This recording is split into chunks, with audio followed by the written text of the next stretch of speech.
반갑습니다. 네.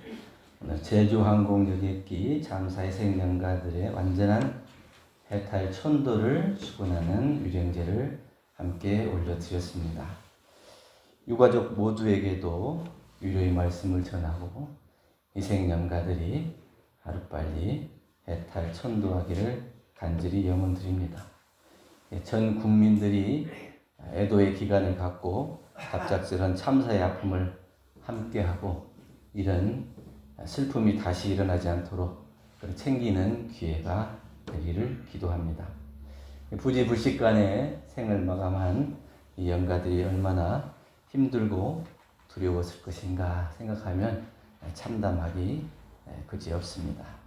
아직 못 답힌 꿈을 접어야 하고 또 가족들과 함께 희생되어야 했던 또 오랫동안 함께 만났던 친구들 여행을 갔다 오다가 이런 참사를 당해서 모든 사람들이 함께 슬퍼하고 있습니다. 이런 국가적인 정말 참사를 당해서 모든 사람들이 마음을 함께하는 것은 다른 사람의 일이 아니고 결국은 이 모든 것이 나의 일이다. 이 마음을 놓을 수가 없습니다. 저렇게 나의 가족이 아닌 사람들이 희생을 당했다 해서 내 일이 아닌 것처럼 놓고 볼 수 있지만 모든 것들이 함께 살아가는, 만들어가는 사회이기 때문에 이렇게 어느 한 부분에서 소홀함이 있고 또 잘못된 실수가 있다면 당장 내일 우리 가족의 일이 될 수도 있기 때문에 그런 마음으로 우리가 희생 영령들을 위해서 천도 축원을 함께 올려드렸습니다. 또한 생사라고 하는 것은 선후가 없고 또 인연 따라 모였다 흩어지는 것이기 때문에 먼저 왔다고 먼저 가는 것도 아니고 그 순서가 없는 것 같습니다. 그렇기 때문에 오늘 우리가 유령제를 맞이해서 저 일이 남의 일이 아니고 바로 나의 일이다 이렇게 생각하는 마음으로 오늘 설교 말씀을 준비했습니다. 생사를 해결하는 4가지 길이라는 제목으로 말씀을 드립니다. 제가 이 생사를 맞이한 많은 분들의 천도를 다니고 또 축원을 올리고 그랬는데 그런 것들을 경험하면서 과연 이 열반이라고 하는 것은 어떤 건가 가만히 생각해보고 글을 쓴 게 있습니다. 열반길이라고 하는 제목인데요.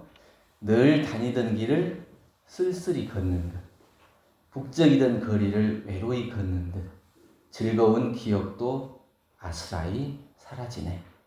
소중한 사람도 고개를 돌리고 이름을 불러도 대답하지 않고서 잡았던 손마저 뿌리치고 달아나네.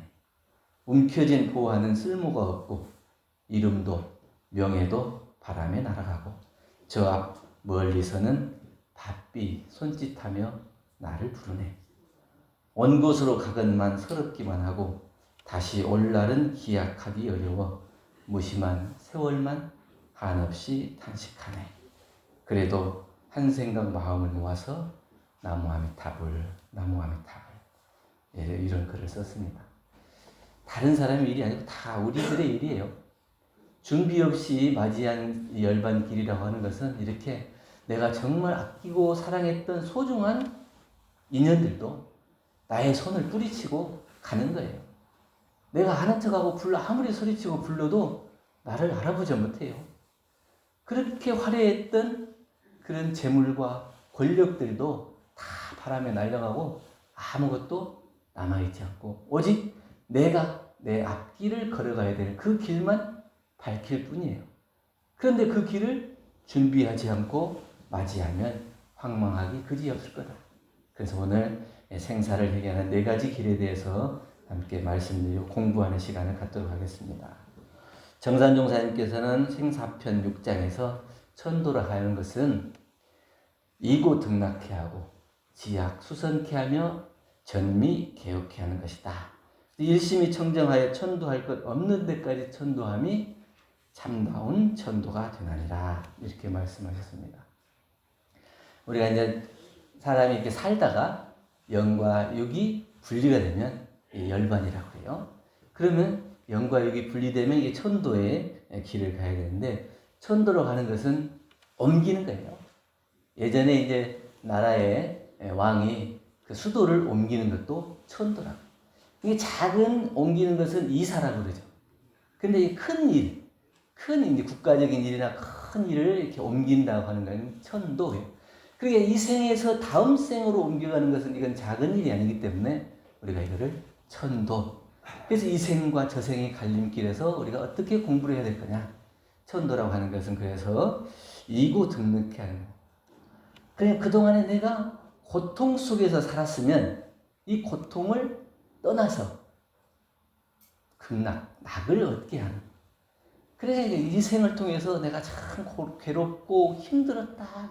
그렇게 살았으면 이제는 이 고통과 괴로움을 다 내려놓고 즐거움의 세계로 옮겨가기 위해서 마음에 소원을 세우고 준비를 해야 합니다.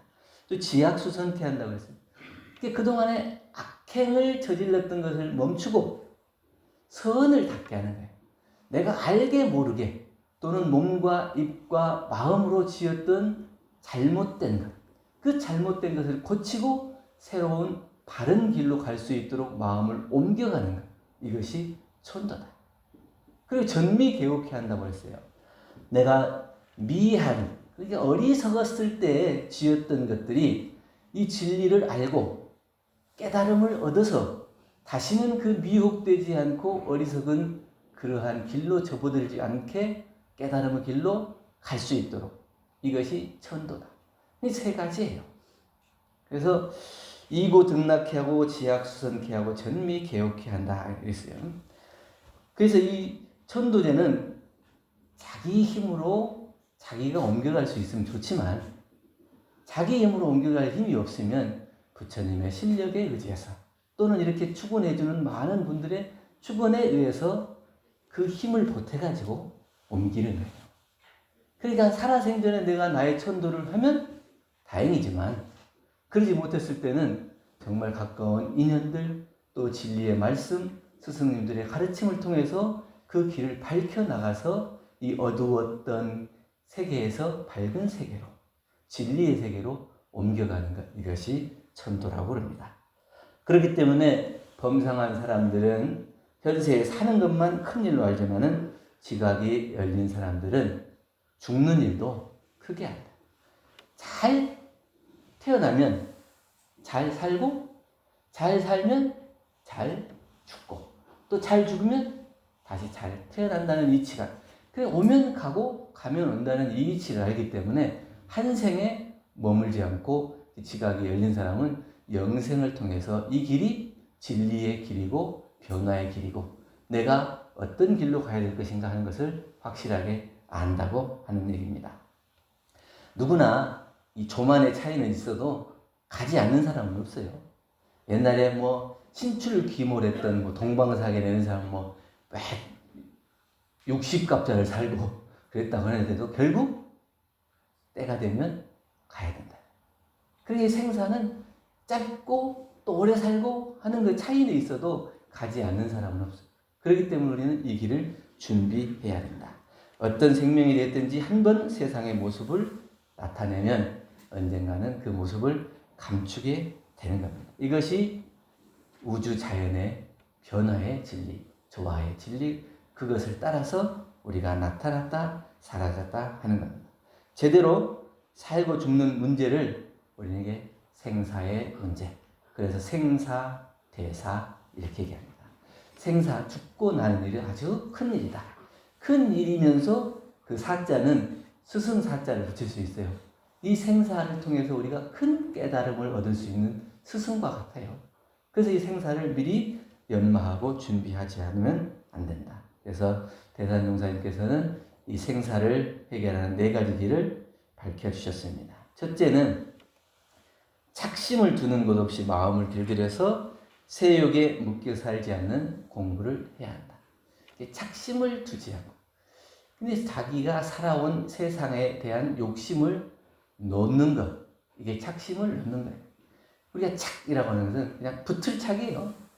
그냥 언제 어디서든지 딱 착 붙어버리는 거예요. 애착, 탐착, 원착, 다 착이 붙어 있잖아요.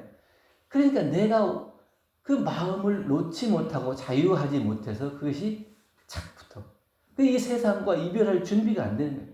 그 세상에 내가 가지고 있던 것이 다 내 것인 줄 알고 내가 사랑했던 사람이 다 나의 사람인 줄 알고 영원히 지속될 줄 알고 거기에서 떠나지 못하고 착심을 놓지 못하는 것. 이것이 착심입니다.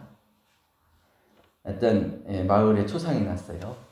그래서 이제 동자 스님이 노스님에게 물어봤습니다. 아랫마을에 김서방이 돌아가셨다고 그러는데 그 사람이 극락으로 가겠습니까? 지옥으로 가겠습니까? 이렇게 물어보니까 노스님이 저 앞에 나무가 있지. 저 나무를 베면 어느 쪽으로 쓰러지겠냐?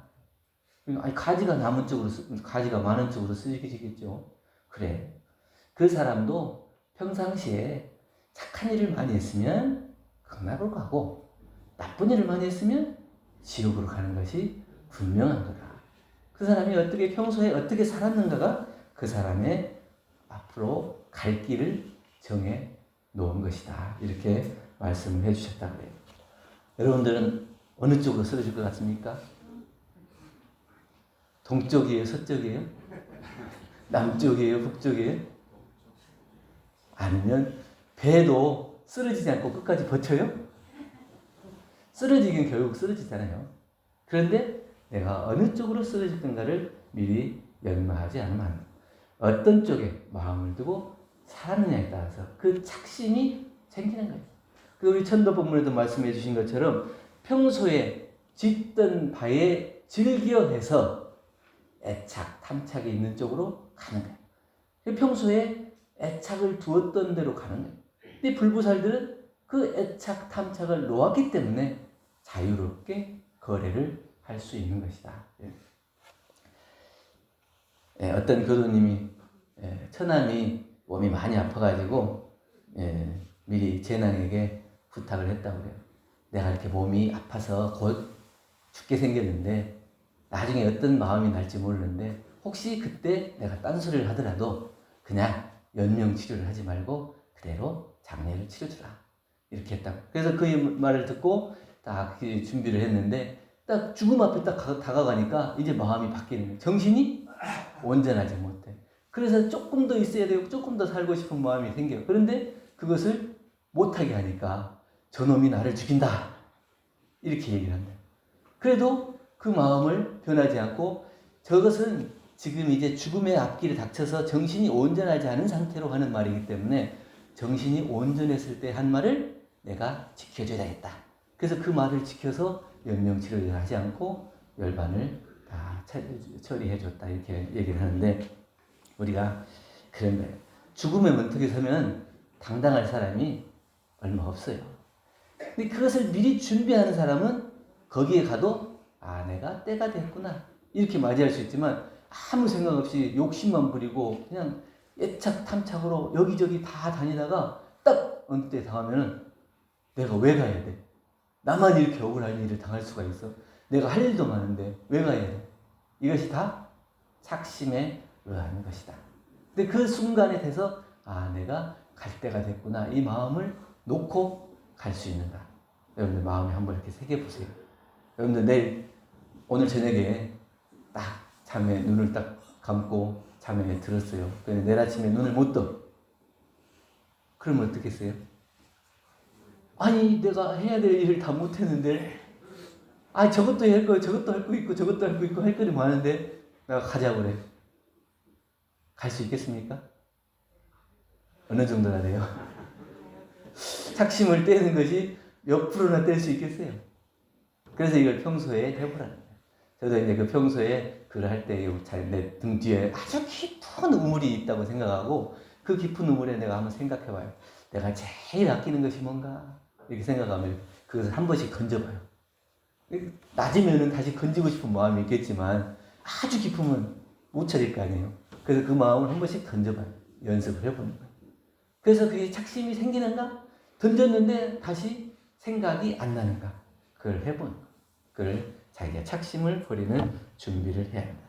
그래서 언제라도 그때가 되면 당당하게 내가 그것을 착심을 놓고 갈 수 있는 준비를 해야 한다. 둘째는 생사가 거래인 줄 알아서 늘 생사를 초월하는 해탈 공부를 해야 한다. 생사가 거래라면 오면 가고 가면 오는 거죠. 그건 변화일 뿐이지 아주 없어지는 건 아니에요.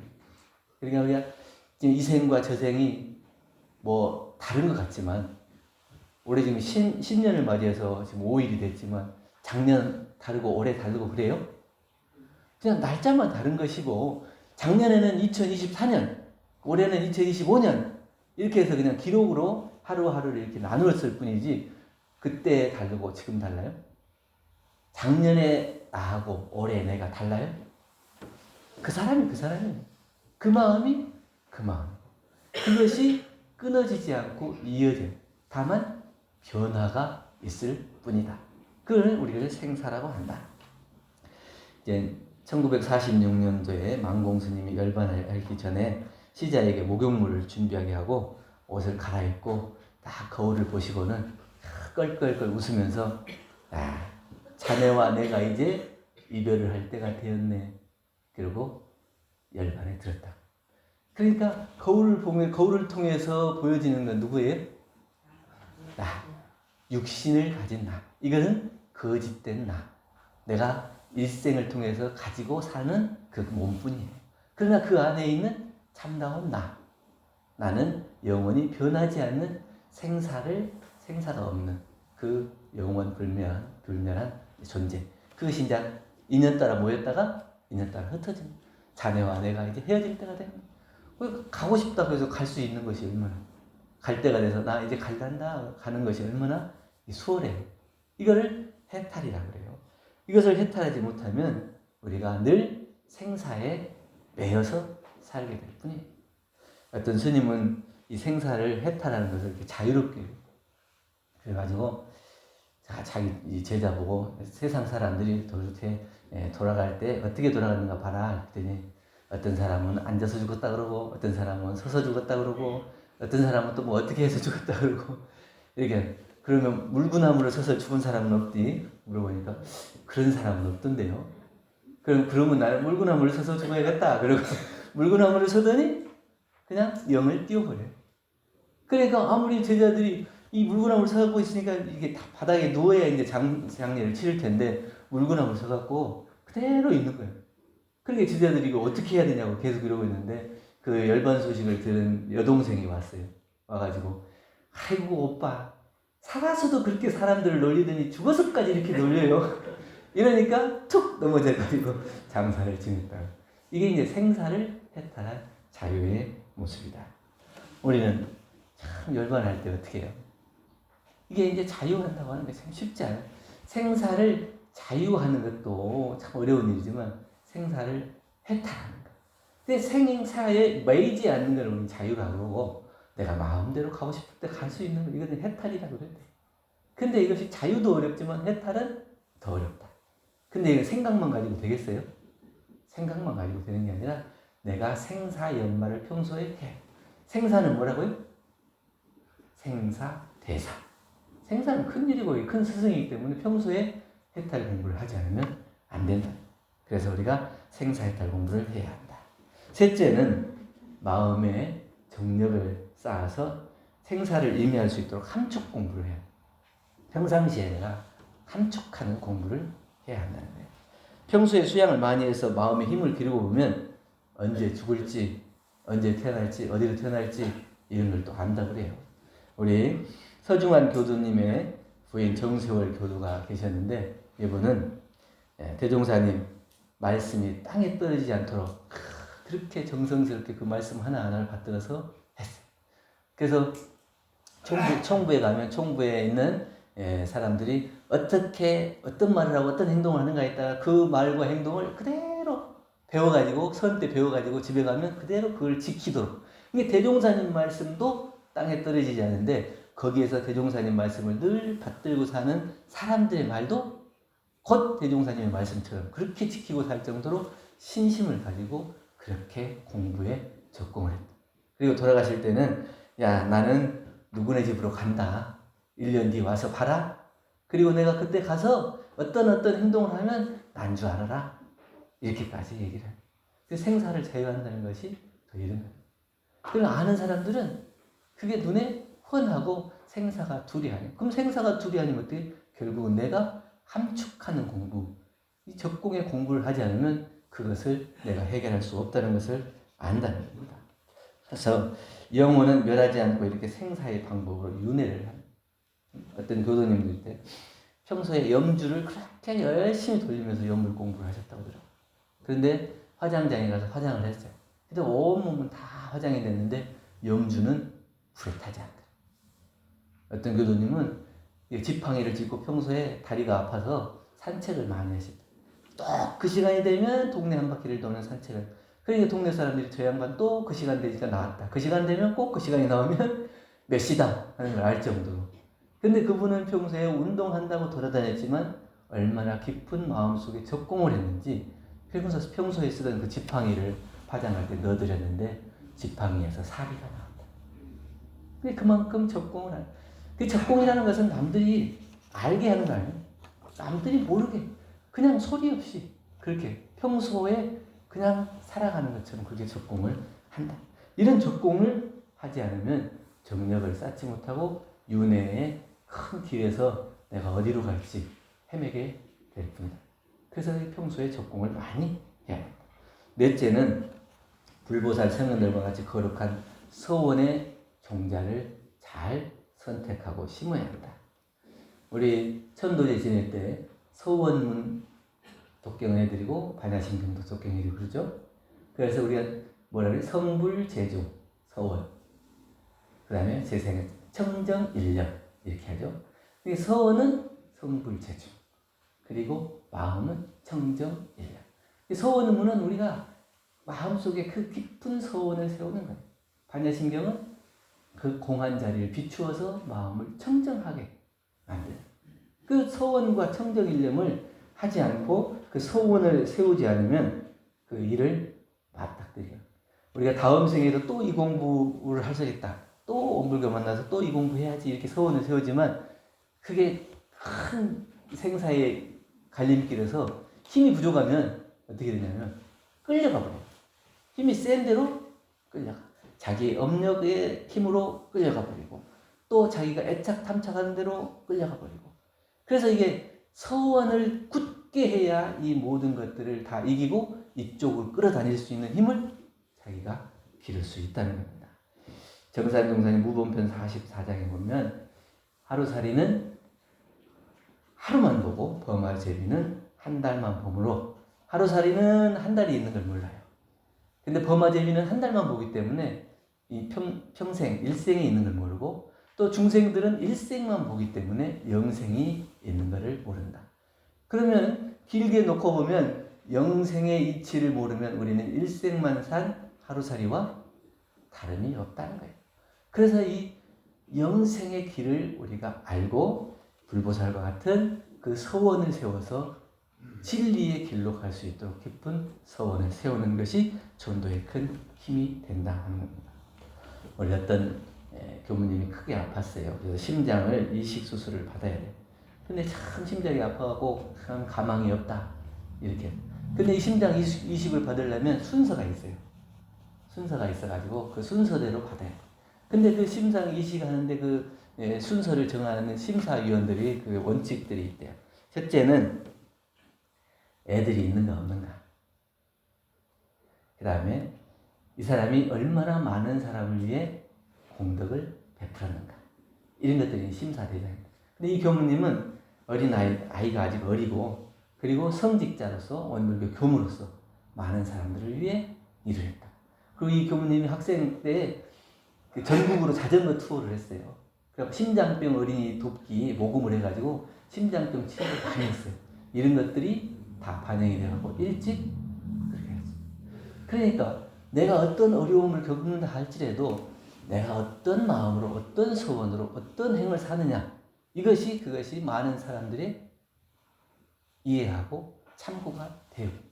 영생을 통해서 우리의 삶도 마찬가지겠죠. 이 생을 통해서 내가 나만을 위해 살았는지 내 가족만을 위해 살았는지 아니면 정말 많은 세상을 위해 살았는지 그 세상을 위해 산 사람은 결국 열반의 길에 딱 다가다가도 그 서원으로 다시 올바른 천도의 길로 해탈의 길로 접어들 것이고 그렇지 않고 나만 위해 살고 내 가족만을 위해 살았으면 그 길이 좁고 광명하지 못하지 않을까 이런 생각을 합니다. 그래서 우리가 어떤 일을 하고 살든지 어느 때 살든지 성현의 불보살 성현되는 그러한 서원으로 살고 그러한 생을 살고 몸과 입과 마음으로 그런 서원을 실천하면서 살면 자신의 삶만 보장될 뿐만 아니라 더 많은 사람들에게 그러한 유익을 줄 수 있는 인물로 함께 다시 생사를 거래할 수 있다 이런 생각을 합니다. 제주항공여객기 참사 희생 영가들이 갑작스러운 죽음을 맞이해서 안타깝고 황망하고 어디로 가야 될지 모르지만 그 많은 사람들이 기부령제를 지내드리고 또 축원해주는 이런 정성을 힘입어서 그 많은 생사의 길에서 딱 참착을 다 놓고 완전한 해탈 천도의 길로 가기를 영원드리고 또 이러한 일을 당해서 우리는 이 생사의 길에 다시 한번 깊은 생각을 갖고 대산동가님께서 밝혀주신 생사를 해결하는 4가지 길을 연마하고 공부하고 실천하는 그러한 공부이 되시기를 간절히 염원드립니다. 감사합니다.